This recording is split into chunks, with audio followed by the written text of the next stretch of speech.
नमस्कार प्रिय श्रोताओं। आज मैं आपको एक बहुत ही अनोखी और आकर्षक कहानी सुनाने जा रहा हूं। ये कहानी है संसार के सबसे बड़े बुद्धिमान और सबसे शक्तिशाली देवता विघ्नहर्ता श्री गणेश जी की और उनके सबसे छोटे पर सबसे फुर्तीले वाहन एक मूषक की। क्या आपने कभी सोचा है कि इतना भारी भरकम शरीर वाला हाथी के मुख वाला देवता भला इतने छोटे से चूहे को अपना वाहन कैसे बना सकता है? इस प्रश्न का उत्तर एक नहीं बल्कि दो रोमांचक कथाओं में छिपा है। एक शक्ति के अहंकार की और दूसरी शाप से मुक्ति की। आइए इन दोनों कथाओं में गोता लगाते हैं। पहली कथा, गजमुखासुर दैत्य का रूप परिवर्तन। बहुत समय पहले की बात है। एक अत्यंत बलशाली और अहंकारी दैत्य था जिसका नाम गजमुखासुर था। वो अपने बाहुबल के मद में चूर होकर तीनों लोकों में देवताओं और मनुष्यों को बहुत सताता था। उसका आतंक इतना बढ़ गया था कि देवता भी उसके सामने असहाय हो चुके थे। अंततः सभी देवता एकत्रित होकर त्राहिमाम करते हुए भगवान श्री गणेश जी की शरण में पहुंचे और उन्हें गजमुखासुर के अत्याचार से मुक्ति दिलाने की विनती की। श्री गणेश जी ने देवताओं को अभयदान दिया और स्वयं गजमुखासुर का सामना करने रणभूमि में उतर आए। आरंभ हुआ गणेश जी और गजमुखासुर के बीच एक भयंकर युद्ध। दोनों ओर से भीषण प्रहार हुए। युद्ध की प्रचंडता इतनी अधिक थी कि एक क्षण ऐसा आया जब गजमुखासुर के किसी भीषण प्रहार से श्री गणेश जी का एक दांत टूट गया। अपने दांत का टूटना देखकर श्री गणेश जी क्रोध से भर उठे। उन्होंने टूटे हुए उसी एक दंत को अपनी शक्ति से अभिमंत्रित किया और एक भयंकर अस्त्र के समान गजमुखासुर पर प्रहार कर दिया। ये दिव्य प्रहार इतना शक्तिशाली था कि दैत्य गजमुखासुर डर के मारे कांप उठा। अपनी मृत्यु को निकट देखकर वो तुरंत अपना रूप बदलकर एक छोटे और फुर्तीले मूषक का रूप धारण कर भागने लगा। लेकिन गणेश जी की दृष्टि से कौन कहां बच सकता है। उन्होंने उस मूषक रूपी दैत्य को तुरंत पकड़ लिया। मृत्यु के भय से वो मूषक ची ची करता हुआ गणेश जी के चरणों में गिरकर क्षमा याचना करने लगा। दैत्य के मन में आए इस परिवर्तन और पश्चाताप को देखकर श्री गणेश जी का हृदय द्रवित हो गया। उन्होंने मूषक से कहा कि वो अब उसे मारेंगे नहीं बल्कि मूषक रूप में ही उसे अपना वाहन बनाकर उसे सेवा का अवसर प्रदान करेंगे। इस प्रकार गजमुखासुर को मूषक के रूप में एक नई पहचान मिली और वो गणेश जी के चरणों में समर्पित हो गया।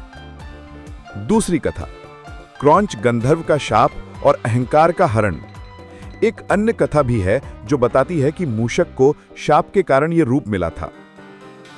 देवराज इंद्र के भव्य दरबार में क्रौंच नाम का एक गंधर्व था। एक बार जब इंद्रदेव किसी गंभीर और गोपनीय विषय पर चर्चा कर रहे थे, क्रौंच ने माहौल की गंभीरता को नजरअंदाज करते हुए अन्य अप्सराओं के साथ हंसी ठिठोली और चंचलता शुरू कर दी। क्रौंच की ये ओछी हरकत देखकर देवराज इंद्र अत्यंत क्रोधित हो गए। उन्होंने तुरंत क्रौंच को शाप दिया कि वो तत्काल एक मूषक बन जाए। शाप के प्रभाव से क्रौंच तुरंत एक विशाल, बलवान और अति उत्पाती मूषक बनकर सीधे पराशर ऋषि के पवित्र आश्रम में जा गिरा। आते ही उसने आतंक मचाना शुरू कर दिया। वो भयंकर मूषक आश्रम के सारे मिट्टी के पात्र तोड़ देता, ऋषियों के अन्न के भंडार समाप्त कर देता, आश्रम का सुंदर बगीचा उजाड़ देता। सबसे बड़ी बात, ऋषियों के वस्त्र और अमूल्य ग्रंथ कुतर डालता, जिससे ज्ञान का महान नुकसान होता। मूषक के इस आतंक से दुखी होकर पराशर ऋषि ने अंत में श्री गणेश जी की शरण ली। पराशर जी की पीड़ा सुनकर श्री गणेश जी ने उन्हें भरोसा दिलाया और स्वयं उस मूषक को पकड़ने पहुंचे। गणेश जी को देखते ही वो बलवान मूषक भय से भागने लगा। गणेश जी ने उसे पकड़ने के लिए अपना तेजस्वी पाश फेंका। वो पाश उस मूषक का पीछा करता हुआ सातों पाताल लोक तक जा पहुंचा। उसका कंठ बांधा और उसे घसीटते हुए सीधे गजानन के सम्मुख लाकर उपस्थित कर दिया। पाश की पकड़ इतनी तीव्र थी कि मूषक मूर्छित हो गया।